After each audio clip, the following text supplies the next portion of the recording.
IPO के बारे में डिटेल में यहाँ पे बातचीत यहाँ पे होने वाली है। एंड एक मेन बोर्ड आईपीओ हम लोग को जरूर देखने को यहाँ पे मिल रहा है।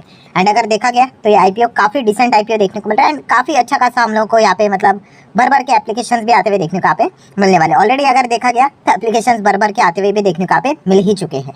सो डेफिनेटली आईपीओ में जब भी हम लोग जाते हैं तो दो ही चीज़ होती है, क्या लॉन्ग टर्म के लिए जाना चाहिए या फिर शॉर्ट टर्म, मतलब एक ही चीज़ होती है भाई, क्या लिस्टिंग गेन के लिए सिर्फ ट्राई करना चाहिए। तो ये पॉइंट तो मैंने मेरे साइड से आपको ऑलरेडी सिखा के रखा हुआ है कि इनिशियल स्टेज पे मैक्सिमम लोग लिस्टिंग गेन के लिए जाते हैं, वही ठीक रहेगा। लॉन्ग टर्म के लिए जाना है तो आराम से शेयर प्राइस को या फिर आप कह सकते हैं कंपनी के बाद में जो क्वार्टर के रिजल्ट आते हैं उनको देखकर आप आराम से डिसीजन ले सकते, कोई भी जल्दबाजी करने की जरूरत यहाँ पे होती नहीं है। तो लिस्टिंग गेन के हिसाब से ग्रे मार्केट प्रीमियम अभी क्या चल रहा है, यहाँ पे सारी चीज़ों को हम लोग प्लस माइनस पॉइंट को कवर करने की कोशिश करने वाले हैं। तो चलिए स्टार्ट कर लेते हैं दोस्तों। किस आईपीओ की यहाँ पे बात हो रही है, काफ़ी लोगों ने कमेंट सेक्शन में रिक्वेस्ट किया था। तो दोस्तों हम यहाँ पे बात करने वाले विभोर स्टील ट्यूब आईपीओ की। यस, सो विभोर स्टील ट्यूब आईपीओ की अगर हम बात करें, आपको पता है जो अच्छे आईपीओ होते हैं वो मैं आपके सामने यहाँ पे लेकर आ जाता हूँ। ठीक है, इसी को हम लोग अभी डिटेल में यहाँ पे जानने की कोशिश यहाँ पे करेंगे। सबसे पहले तो एक थोड़ा सा ओवरव्यू कर लेंगे कि कंपनी है क्या। तो नाम से ही पता चल जाता है विभोर स्टील ट्यूब लिमिटेड। तो स्टील से रिलेटेड ही हम लोग को इनका काम देखने को यहाँ पे मिल जाता है। ट्यूब स्टील जो रहते हैं, ठीक है, एपीएल अपोलो की अगर हम बात करें तो वैसा ही कुछ इनका भी बिजनेस देखने को मिल जाता है। 2003 में ये कंपनी स्टार्ट हम लोग को होते हुए देखने को यहाँ पे मिली थी। सो विभोर स्टील ट्यूब लिमिटेड मैन्युफैक्चर, उसी के साथ साथ export and supply the steel pipes and tubes to various heavy engineering industries in India. So जैसा नाम है वैसा ही काम भी हम लोग को देखने को यहाँ पे मिल रहा है। देन कंपनी का कुछ प्रोडक्ट पोर्टफोलियो यहाँ पे उन्होंने शेयर किया, जहाँ पे उन्होंने बताया उनके जो पाइप्स है, अलग अलग टाइप के पाइप्स होते हैं, जैसे कि कुछ वाटर ट्रांसपोर्ट के लिए है, oil gas non toxic supplies जो रहते हैं उसके लिए इस्तेमाल किए जाते हैं। देन उसी के साथ साथ कुछ ऐसे प्रकार के पाइप्स है जो कि एग्रीकल्चर एंड इंफ्रास्ट्रक्चर में उनका एप्लीकेशन किया जाता है, उससे रिलेटेड भी वो प्रोडक्ट पोर्टफोलियो में हम लोग को ऐड होते हुए देखने को यहाँ पे मिल जाते हैं। देन अगर हम लोग कंपनी के अलग अलग टाइप्स की बात करें, जैसे कि स्क्वायर रेक्टेंगुलर फॉर्म जो रहता है वो भी कंपनी यहाँ पे बनाती है। उसी के साथ साथ प्रीमियर पेंटेड पाइप्स की अगर हम लोग बात करें वो भी कंपनी के प्रोडक्ट पोर्टफोलियो में देखने को यहाँ पे मिल रहा है। एंड अगर उसी के साथ साथ आखिरी अगर हम लोग बात करें तो crash barrier for the application in railways highways and roads, इसके लिए भी जो पाइप्स हम लोग को देखने को यहाँ पे मिल जाते हैं। ठीक है, जितना भी ये जो बिजनेस है कंपनी का वो उन्होंने अपने प्रोडक्ट पोर्टफोलियो में इंक्लूड करके यहाँ पे बताया है।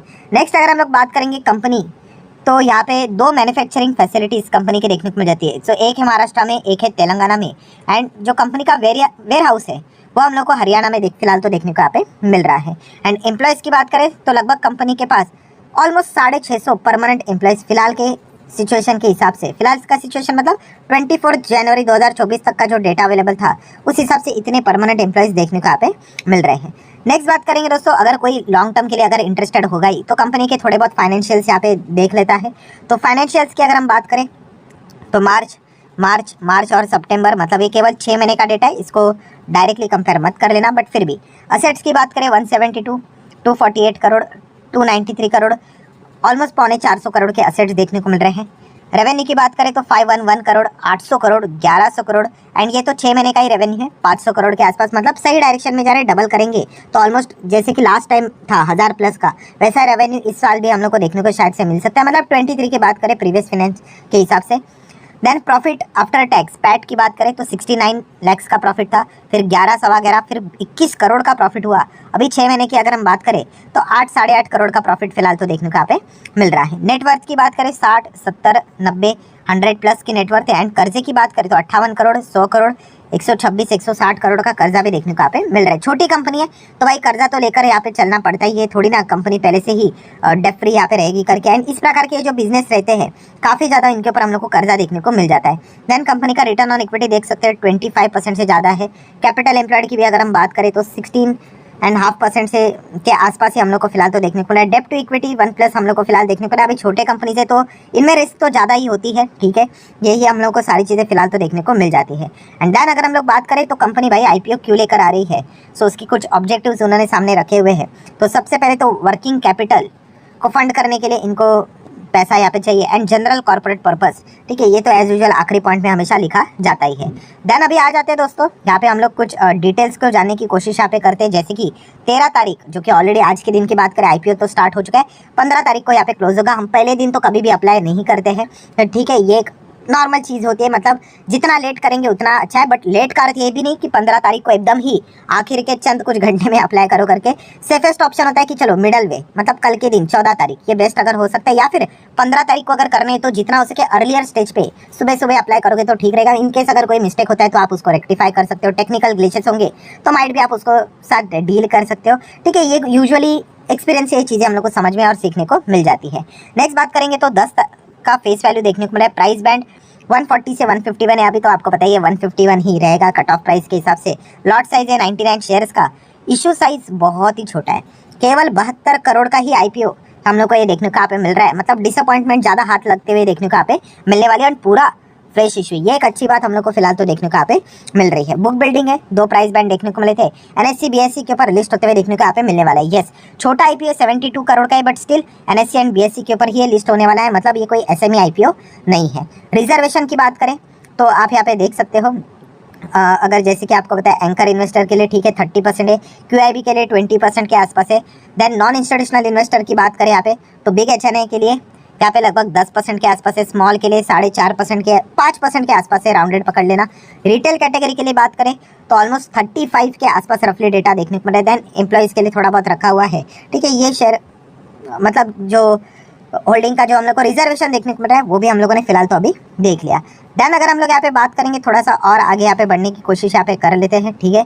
सो टाइम टेबल वापस देख सकते हैं, 13 तारीख को ओपन, 15 तारीख को क्लोज हो जाएगा, 16 तारीख को पता चलेगा भाई कि किसको यहाँ पे अलॉटमेंट हुआ है करके, ठीक है। कभी कभी लेट नाइट तक नहीं होता है तो 17 को भी आ जाता है।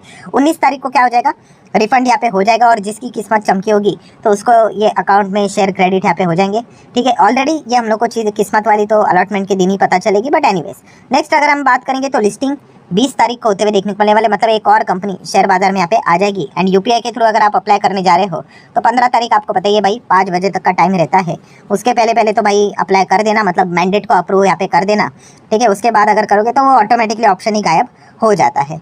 नेक्स्ट अगर हम लोग यहाँ पे बात करेंगे तो अगेन जो फॉर्मेलिटी रहती है, रिटेल कैटेगरी यहाँ पे 15,000 के हिसाब से एक है मिनिमम।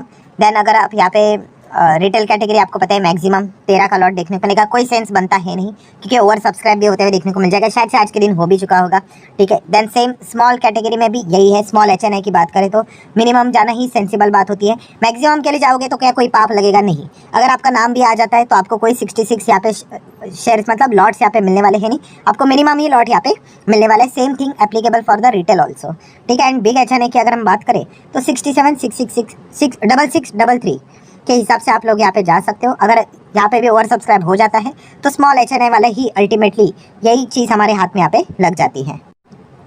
सो ठीक है दोस्तों, जितने भी इंपॉर्टेंट चीज़ें थी फॉर्मेलिटी वो सारी यहाँ पे मैंने कवर कर ली। शेयर होल्डिंग पैटर्न भी देखोगे 98% फिलहाल तो प्रमोटर के पास हम लोग को देखने को यहाँ पे मिल रहा है। अब ये सारी चीज़ें कवर करने के बाद तो आपको बताइए सबसे इंपॉर्टेंट चीज़ होती है ग्रे मार्केट प्रीमियम। हाँ, फॉर्मेलिटी के हिसाब से सभी, और ये बोलने वाली तो बात होती है कि सिर्फ ग्रे मार्केट देखकर निवेश करना गलत बात होता है, बट हाँ अगर आप प्रोबेबिलिटी देखोगे तो भाई 95% प्लस प्रोबेबिलिटी निकल कर आती है। जैसा जीएमपी होता है वैसा ही कुछ लिस्टिंग देखने को मिल जाता है। ये कोई गारंटी तो नहीं होता है, बट उसी के आसपास चीज़ें होती हुई देखने को मिल जाती है।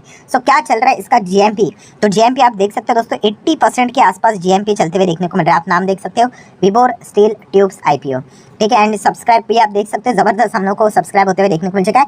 एंड धूम धड़ाकेदार हम लोग को सब्सक्रिप्शन आते हुए देखने को मिलने वाले हैं। छोटा साइज भी है एंड जीएमपी भी आप देख सकते हैं 80% के लिए काफ़ी लोग यहाँ पे रिस्क ले सकते हैं, बड़े बड़े लेवल पे रिस्क यहाँ पे ले सकते हैं। बट एक बात याद रखना कि रिटेल कैटेगरी में 35% के आसपास कोटा रखा हुआ है। देन एचएनआई कैटेगरी में जाओगे तो बिग के लिए भी थोड़ा है और स्मॉल के लिए तो काफ़ी छोटा है, केवल 5% यहाँ पे रखा हुआ है।